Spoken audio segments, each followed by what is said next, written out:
Well, we're back, and thank you for tuning in the Zone podcast. I'm your guest host, Celeste Treese, filling in with for Daniels. And today we have a very special guest. We have Lucy May from Cincinnati Public Radio, who is the host of Cincinnati Edition, who's driven out here in the rain to join us. So we're so happy that she's here. Could you tell our audience a little bit about yourself and what got you into journalism? Sure. I'm Lucy May. I'm the host of Cincinnati Edition on 91.7 WBXU, Cincinnati's public radio station. I got into journalism because I loved to write. When I was in high school, I had a teacher who said, well, if you love to write, you'll probably starve if you try to write novels, so you should probably go to journalism school. So I did that and got into journalism and loved it. I stayed with it because I found out I really loved reporting. I love to write, but the reporting is really what drives me. I get to talk to really interesting people, learn all kinds of new things, try to help explain complicated things to readers and viewers and audiences all over the place. I started out in print journalism, so I graduated from journalism school in 1990, before the internet existed, a long time ago. And I was in daily newspapers for about 10 years. I worked at the Cincinnati Enquire locally after we had baby number one and moved up here to score some free babysitting from mom on the weekends. Grew up in Northern Kentucky, and that's where mom still was. So worked at the Cincinnati Enquirer, then went to the Cincinnati Business Courier, was there for almost 13 years. And after that, I went to Channel 9 and worked at WCPO 9 News. I started out writing stories for the website, and after a couple years of that, they were like, just kidding, we want you to be a TV reporter too, which was horrifying because I did not need this to be on TV. So anyway, I did that for almost 9 years, and then about a year ago, I went to Cincinnati Public Radio to host Cincinnati Edition. Awesome. Now, a lot of the things we want to talk about today is the state of journalism and how Lincoln Heights is perceived in the media. So first we'll talk about this topic of fake news. You know, since our previous leader was in office and it was this whole thing against fake news this, and just, you know, guns blazing coming and attacking media. Do you feel that trend happened prior to Trump era, or do you feel like it was polarized during the Trump era? I feel like people have disliked journalism and news people, or people who create journalism for a long, long time. Even when I was in high school and I'd be out with my mom and her friends from work would say, what are you going to study in college, Lucy? And I'd say, I'm going to go to journalism school. They'd be like, oh, can't you do something else with your life? So for many, many, many years, people have disliked reporters, have had bad impressions of reporters. I think there's this reputation that reporters are insensitive and they're, you know, kind of ambulance chasers and talking to people during their worst possible moments. There's a little part of that that's true. I mean, in my career, I've had to approach people, family members who've just lost a loved one, and it's awful, and it's one of the worst things I've ever been asked to do. But I found sometimes families want to talk and they want to tell you about a person they lost, and they want the community to know how wonderful and special that person is. And so that's really why journalists approach families, to give them the opportunity, and but for some people it feels like it's very exploiting. So I understand where that reputation comes from, but that reputation's been around for a long, long time. I think under the Trump administration, it turned up the volume on that, and it got a lot more heated because of the things that the former president would say, his lashing out at the media, talking about fake news. There were times that our former president would just tell lies, and when reporters would say in their reporting that that's a lie, he would just repeat the lie and then tell his followers, like, look, these people are evil, they're not believing what I'm saying, or they won't just trust what I say. So it did turn up the volume, and it also, our country's become so much more polarized over the last few years, and under that polarized climate, I think a lot of people feel like you're either with me or against me, like you have to pick sides. And journalists are trained not to pick sides. We're not supposed to be in anybody's camp. We're not supposed to be favoring anybody. So for a lot of people, if they're in that really polarized mindset, if you're not with them, then you must be against them. And I think that's made a lot of people turn against journalists and the media in this polarized climate too. I think another thing that has contributed to that's the way people get the news, right? How are people digesting information? And in the past, you had your traditional news stations, you had your local newspaper, your national publications and magazines, and now that's changed. You have the era of podcasts, you have so many different online publications, you have social media. Somebody can post a meme or a thing and it spreads around the world now so fast, and it could be fake. So how has that affected the industry? It's had a huge effect. I will say I think there's a lot of great kind of citizen journalism that happens in podcasts and in blogs and on social media sites. There's a lot of valuable work that's being done, but there's also a lot of crap. Stuff that's just talked about, gossip, rumors, information that's not double checked or triple checked, like journalists and news organizations are trained to do and are supposed to do. So it can be really hard, I think, for people to understand whether the information they're getting is real, whether it's not, where it's coming from. I've got two daughters. One of them's 26, one of them's 21. My older daughter gets a lot of her news from National Public Radio, yay, NPR, but she doesn't listen to it. She looks on the website. She goes to npr.org and gets information there. That's a good source of information. My younger daughter will be sitting at the dinner table and asking, what do you hear today? And she said, you hear about this terrible thing that happened? I'm like, I'm in the news business. I didn't hear about that. Where'd you hear about that? And she'll say, TikTok. And she's like, oh, not TikTok. I'm sure there's some real news on TikTok, but I don't think what you just told me is one of it, So I think there's such a wild, almost a Wild West landscape of places where people get their information, and some of it's really good and some of it's not. And for the average person, and even for sophisticated, educated, well-trained people in this industry, it can be really hard to tell the difference. What other factors do you think contributed to that? Do you think social media is a big thing from that, or just the way people consume information? No one really reads anything, I'm not gonna say in a book, but a physical book. You have audio books. Do you think that maybe psychologically that just changes the way people consume information? Everything is on a 60-second span, TikTok videos. No one takes the time to really research and read actual books. Do you think that has contributed to the change in the industry as well? Yeah, I think that's a great point. It's almost like microwave culture. You want your food in 15 seconds or 30 seconds. You want your news and information to be in 15 or 30 second increments. You're right. People don't sit down and read long books the way they used to. It's just, and now with all the social media and all the devices, I know my daughters will, even when they're watching a movie on TV that they say they want to watch, they've also got their cell phone in their hand. They're also doing I don't know, they don't do Facebook because that's for old people like you guys. They'll be doing Instagram or Snapchat or that what is that Reel thing? It's keeping it real. I don't know. There's some new app where something pops up and they have to take a picture of what they're doing right now, and it's supposed to show. I don't know what it's called. I'm just that's news to me. I'm not doing that. I don't want a picture of this in the middle of whatever. No, I'm not doing that. But so there are all these different things that I think, especially younger generations, but even older people like me, are used to trying to do 16 things at once, and that just changes the way we consume information. It changes. I think it kind of rewires our brains in a way, and it changes the way we expect to receive information. So. Yeah, I think that's a big factor. Do you think that newspapers will have longevity again? Everything, everyone's into right now, keepsake things, it's exclusive. Vinyl is kind of making a comeback in some areas. Do you think newspaper will be able to withstand these changes in the industry?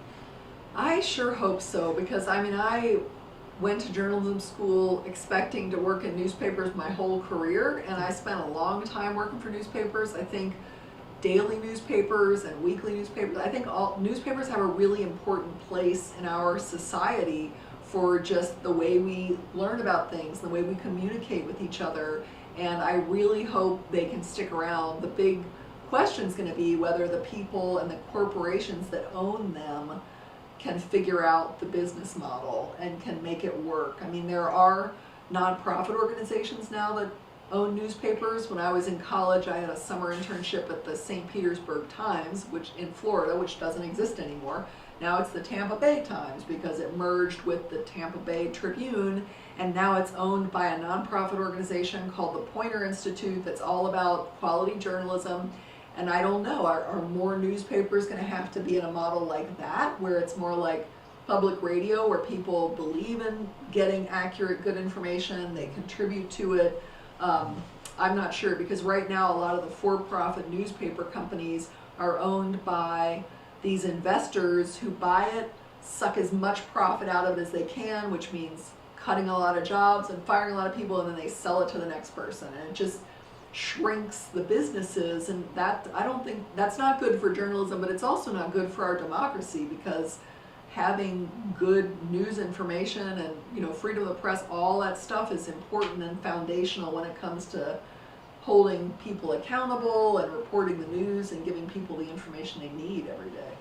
I'm a fan of the newspaper. Woo. I think that people around Cincinnati have had mixed reviews on the Enquire, and I think that's with any publication. Like, they have their reporters that cover these topics, and sometimes they write in a positive light, and sometimes, to your point, they don't write in a positive light from some people's perspective. What would you grade the Cincinnati Enquirer as? Ooh, man, that's tough. I don't know if I can really answer that, because I don't want to look like a jerk if I give them a low grade, because people think, oh man, she just doesn't work there anymore, so she's giving them a jerk, she's giving them a bad grade. I don't know. I still know a number of people who work at the Enquirer. I know they work really hard. The people I know there, you know, bust their butts to do a good job. They try to be fair and accurate. But I mean, the staff is so much smaller than when I was there. I mean, when I was there, I don't even know, there were a couple hundred people in the newsroom. I mean, it was a, you know, they were at 312 Elm Street, this big office tower downtown, and I think it was the 19th floor was the newsroom, and it was like that whole floor, and some of the people were copy editors or graphic designers, but it was a whole floor of a big old office building was the newsroom.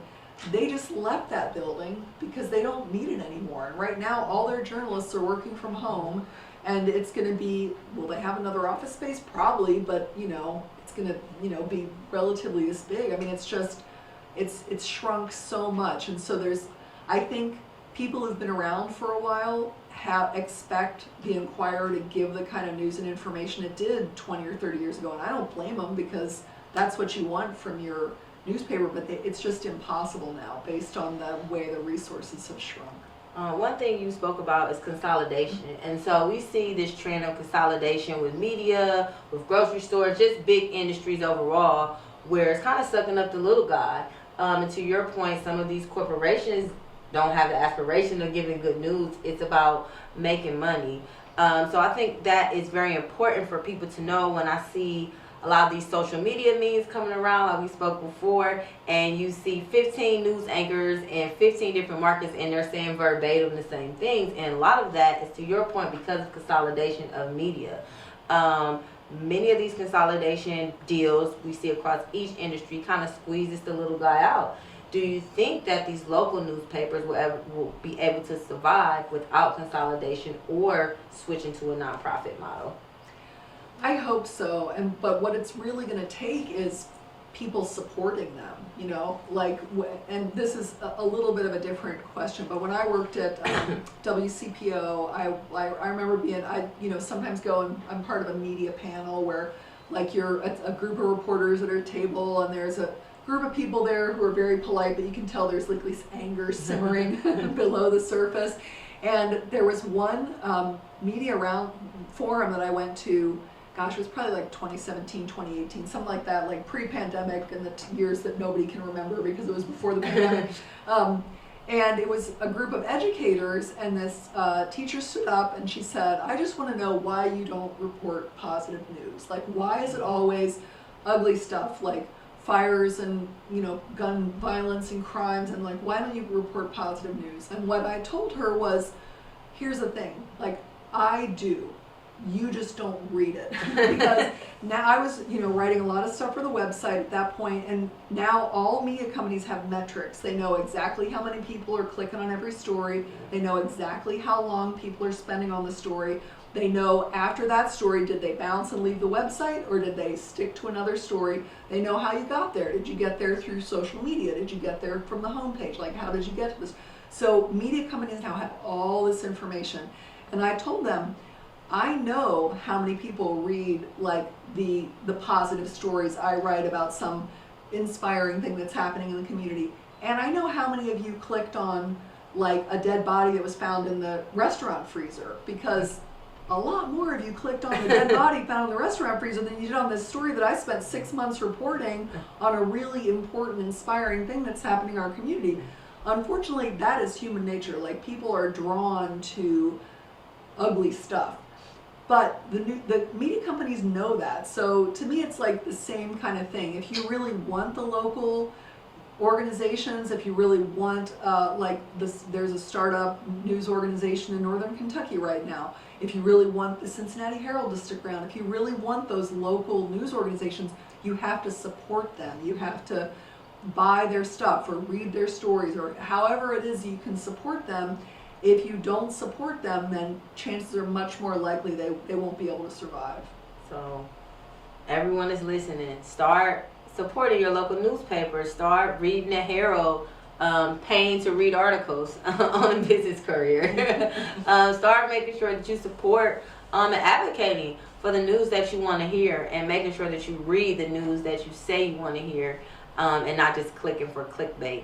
I think that, to your point, you brought up democracy in a previous answer, and I think that media plays a huge role in democracy, and particularly when community and advocacy, as a lot of the work that the Heights movement does, media has been essential in spreading our message, raising awareness about the issues that are going on, and finding additional people to support. I know one of the things we want to talk about is the perception of Lincoln Heights. And prior to, recent years, I'll say, prior to the pandemic, Lincoln Heights really wasn't written about in a positive way, and a lot of the history of Lincoln Heights was lost. For myself, I got in depth the history of Lincoln Heights from Atlantic Star, article written in Atlantic Star, pretty much that told the story of Lincoln Heights by saying, this was the most prominent black community and what caused the decline. Many of the members in the Heights movement, that was their starting point of why they wanted to start it. It was because of this article. So if you think about how important it is for those also positive stories to come out, it really could change a generation. I would say for the guys who have shifted and shaped and moved this movement, that was their starting point. That said, hey, well, what can we do to change this narrative about our community? And I think that many of the people in Cincinnati, will give kudos to the local reporters who have covered Lincoln Heights. I think of recent have covered it in a positive way, but it hasn't always been that. Do you see that trend in other communities, and how do you feel about the relationship of democracy in the media? I agree with you. I think the media is hugely important to democracy. I'm really glad you characterized that article as a positive article, that you talked about being the kind of starting point for the Heights movement, because I read that article too back in 2019. It was the first story I did on the Heights movement when I was at WCPO. And the first kind of piece of homework that Durance Daniels gave me was, have you seen this article about that was in the Atlantic? You should really read this. It's really got a lot of information and good history. And I think some people, it's not like it was a happy, smiley puppies and rainbows, like everything's going to be great kind of positive article. But it was positive in that it told an important history. It gave great foundational information about the strength of the community and its history and where it could go from there, and also factual information about what had, sapped away that strength over many years, and institutional and systemic decisions that were made that hurt Lincoln Heights. And it gave a little bit of a blueprint about, okay, how can community leaders get back to that strength and rebuild and keep building on the strengths that the community has. So I also see that as a positive story. I don't think you have to be writing about a balloon launch in an elementary school Yes. for it to be a positive story. So yes, I think that's hugely important. Stories like that, important stories that give context and history and help people understand their communities and the world around them in a better, more sophisticated way. I think that's hugely important to democracy and the way we relate to each other and reducing the polarization in our community. I think it's important for all those things. I do think the perception of Lincoln Heights has changed as a result of the work the Heights movement is doing. I mean, I know I learned a lot about Lincoln Heights. I did that story. When I was at WCPO, I did several other stories about things going on in Lincoln Heights and work that the Heights movement was doing. I know a lot of other media outlets have done work on, reporting on what the Heights movement is doing, some of the initiatives. And I do think it's, 10 years ago, it seems like the only headline you'd see about Lincoln Heights was some kind of crime or something. And that gave this false impression that that's the only thing that was happening in Lincoln Heights, and that's not fair. And there are other communities like that. I mean, I think Avondale has suffered some of that same kind of coverage. The only thing you would hear about Avondale was when something bad happened.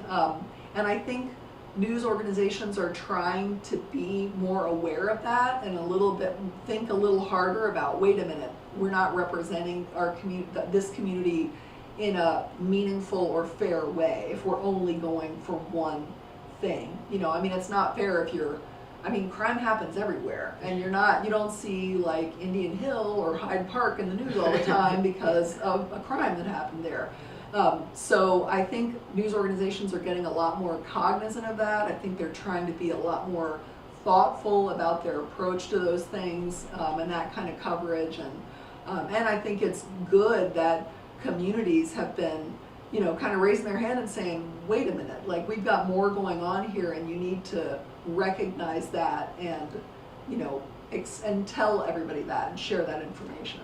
So I think that a lot of people in the media don't necessarily always understand the importance of uplifting these positive stories and how it can change the trajectory of the community. I mean, we have to thank the media for what they've done for us, because and even other issues that I've worked on as a community organizer, the media is essential in getting that message out. And so I think that some of these stories need to be upfront, and the reporters having more responsibilities to the community on their reach and their impact.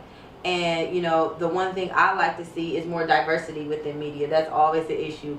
We only get these perspectives because there's a whole bunch of old white men in the newsroom telling us what to do, right? We hear that, just overall. So how do you think the landscape for women has changed in journalism through your journey? It's definitely changed a lot. I mean, when I started in journalism I graduated in 1990. I don't remember how much of my graduating class, like what the percentage of women and men was. I will say it was very white, which is not a good thing. There was not a lot of racial diversity in there. I wish there had been more. I think there are a lot more women in journalism right now. I can remember when I was working in Lexington, my former city editor, I was working with the Lexington Herald Leader, and there was some study that came out that showed that like more than half of all journalism college graduates were women. He's like, that's great. And I said, yay, women are taking over another low-paying job. That sounds fantastic. Like we've already mostly teachers. We're dominating all these industries that don't pay very well. So on the one hand, that's not great, but on the other hand, I do think it's important to have representation with women, with racial diversity. All that diversity is really important because we all bring different perspectives and our life experiences. And just being a working mom in a newsroom, if all your bosses are men who maybe they have kids, but they got somebody at home who's taking care of their kids, they do not understand what the dynamic is, like what your life is like, trying to give your all to your job, but also knowing that you got these little people at home who are counting on you, and you gotta get there. When I was at the Enquire, for a big chunk of the time I was there, I was reporting on stadium development. So back in Cincinnati has the worst stadium deals, FYI, all of them. I was reporting when the county was negotiating with the Reds and the Bengals for new stadiums on the riverfront. We all know how that was very high pressure. There was a lot going on. There were times that I would go to county commission meeting in the morning and then a city council meeting in the afternoon, and I'd have 4 stories I had to file before I left for the day, and I had to be at daycare before 6 o'clock, or my baby was out on the street, you know? So I was like, bah, bah, bah, bah, bah, you know, I don't know if you see that, or like that meme of that cat just typing on the computer. That was me. I was like, bah, bah, bah, bah, bah, bah. And I remember one day I talked to there was a woman who was the managing editor, and I said, can I meet with you? And she said, yeah, let's talk. And I was like, I need to figure this out. And she said, what do you mean? Like, you had 2 front page stories and 2 other stories? And I said, yeah, I mean, it's like killing me. Like, I also want to be a mom, and I want to, be able to talk to my husband every so often. I want to, if my husband's picking up the baby from daycare, I want to get home before she has a bath and goes to bed. Like, I want to be able to spend time with my child. And so I think all of that diversity, all those different perspectives are really important to have in news organizations, just for quality of life, and also the kinds of stories that you report. I mean, I care about families, and I did a lot of reporting at Channel 9 about issues that affected families and moms and kids. And I'm not saying that men don't care about families, but if you're a mom and and you're doing a lot of that stuff, you just have maybe a different perspective. Yeah, I think that's true. I think it's very important for women to tell their stories through the media. I mean, I think to your point, it raises awareness about the issues. We think about what has happened with abortion rights, and to your one thing that I think that people forget what the news's mission is, and that's to break down complicated issues. Mm-hmm. And with social media, you get a 3-second clip, and nobody really gets to the meat of anything. So can you just talk about how important, and like what maybe were some integral stories that you wrote that kind of gave clarity for complicated issues for? Yeah, I love that question. I think that's so important, and I do think it's something that gets missed a lot these days. And it's getting harder and harder to do because of shrinking newsrooms and shrinking budgets. And when I was first out of journalism school, every paper where I ever worked had a couple of people, they were mostly guys, who were the investigative reporters, and they got like 6 months or a year to work on a story. I mean, like wow. That, yeah, it would be like I'd sit and I'd like, what you working on? Same thing I was working on 3 months ago. Like it'll come together. And that's the kind of budgets newsrooms had. Like serious newspapers had people that they would say, look into this, spend all the time you need, and do a really important piece of reporting. And there just aren't the resources. I mean, like the New York Times still does that, the Washington Post does that, but for local newspapers, there just aren't the resources to do that. So, I can remember when I was in Lexington, I was the education reporter for a while there, and I did a story that looked at state test scores going over like 10 years and how they'd changed and how they'd been reported, and like really diving into those. There's been lots of coverage like that. In the job I have now, not to be just like promoting the job I have now, but one of the things I love about the job I have now is that we talk from noon to 1 every weekday about, usually we break our show into 2 different topics. So like the show we had today, the first half of our show was about the corruption trial that's going to start Friday, January 19th, for former Ohio House Speaker Larry Householder and former Ohio Republican Party Chair Matt Borges. And so it was like we talked to 2 reporters who were covering the trial about the really complicated issues and trying to really break it down for 25 minutes. I mean, you don't get that a lot of places. And so I really appreciate that there are still places you can get that information. It's getting harder and harder, and I think it's just still really important that you can dive into those really complicated issues. I mean, there are times we'll dedicate our entire show to a topic because it's so complicated, and that's sometimes still not enough because there are a lot of really complicated things happening in the world. Speaking of Larry Householder, who was indicted and reelected, HB 6 was very complex, and even during the time of the correction, the commercials, people were so confused about what it really meant. What is the energy cost? People were so confused, and I think that it is important, during these times of campaign seasons, you know, a lot of times you don't know what to believe because you're seeing all these commercials. They're on your Facebook, they're on your phone, they're on your TV, they're on your radio. You hear all of these things, and, you know, some people in the news, they don't really report about if these commercials are real or if they fucking kind of leads it to interpretation. And I think what comes out of this is like safety. That's what I want to talk about. It's like the dark side of journalism. Because when you think about some of those breaking stories in the New York Post or corruption scandals break, and even people linked to HB6 have been murdered and killed. And so there's speculation about, you know, what does that mean? Why did this happen? So could you talk about like the safety of reporting, some of the dark side that happens when people break some of these stories? Well, I personally have never, well, I don't know. Have I been threatened? Kinda.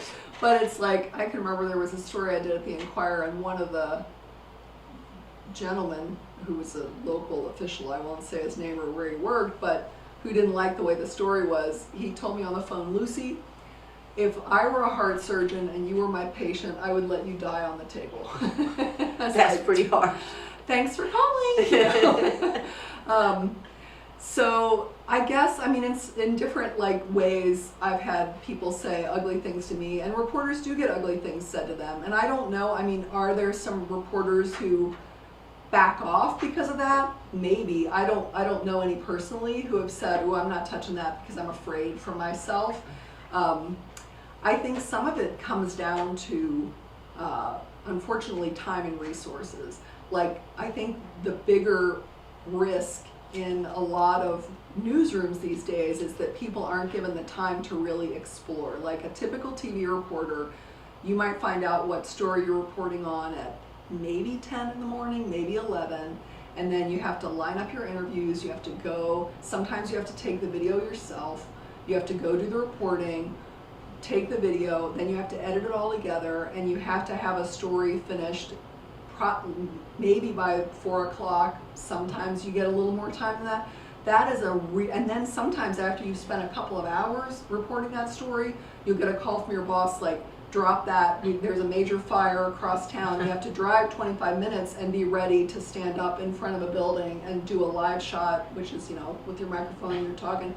I mean, you don't have much time, so it just doesn't leave a lot of time to even think very hard about what you're doing, much less do this kind of in-depth analysis on your story. So I think the bigger risk is not so much personal safety, but like everybody wants to be doing their best possible job, and when you just don't have the time or resources to put into, I mean, that's really upsetting. And I think it can lead to burnout, and it can lead to people leaving the industry, and then you lose institutional knowledge and memory, and then that's not great either.